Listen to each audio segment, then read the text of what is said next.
why I love deductive logic, okay? Because I start with a conclusion, which is why I'm arguing. This is the whole point of what I'm saying.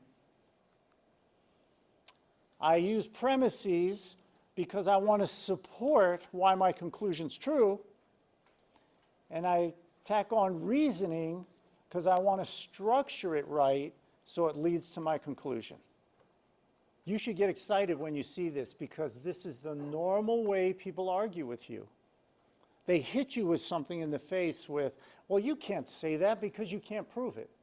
And we, as Christians, we go, yeah, that's true. I better call Phil. I don't know what to say, right? But that's silly. We can deductively say, no, wait a minute. This is a very good premise that is rational. It makes sense. This one leads to it, and it's rational, and the conclusion follows. So therefore, it's knowledgeable, and it makes total sense. So does agnostic, that is the only part that kind of confused me a little bit. Because he's talking about atheists. Is he saying that? He said naturalists. What does he mean when he calls someone a naturalist? He's saying that all life and everything comes from natural physical properties, and there's nothing immaterial, it's all material. That's what he's, and so he says, but you can't prove that. I can look around the room right now and I can say, is what Garrett's thinking right now the same as what Katie's thinking? There's no way if I gave a question and I wanted you to give me an answer on a separate piece of paper and you write out the answer, I'm going to get the exact same answer from everyone.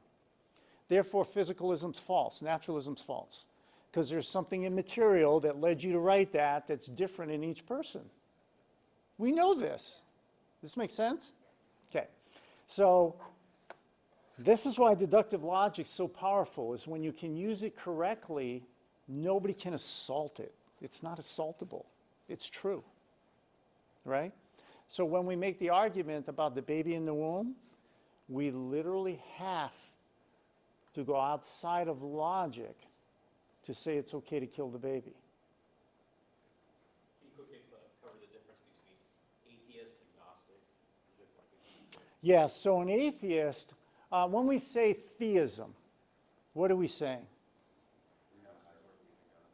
Yeah, there's some study of God, right? When we put an A in front of theism, what does atheism mean? No God, right?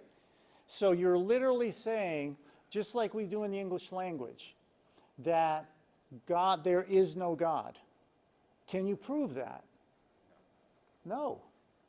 It's the same as a theist. I can't prove God exists.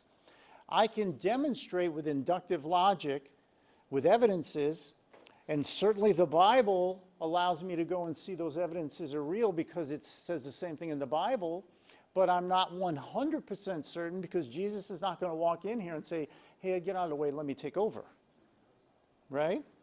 Agnostic is what? What's an agnostic? An agnostic is searching because they're not certain, they're not sure, so they're open to different ways of looking at it. So literally, I tell people all the time, you have to redefine atheism to be an atheist because it's illogical. You can't prove it. A little riff on that is this concept of how do you prove there's no gold in China? You have to search everywhere and look under every rock and every cave and every person's mouth for a filling or something. But to prove there is existence of gold in China, you just have to find some evidence for it. You have one piece of gold in China. So to say that something doesn't exist is a lot higher. Much harder. Much harder.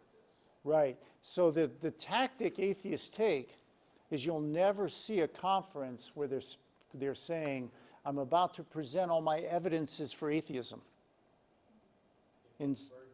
Instead, they're going to come back and want you to defend your position.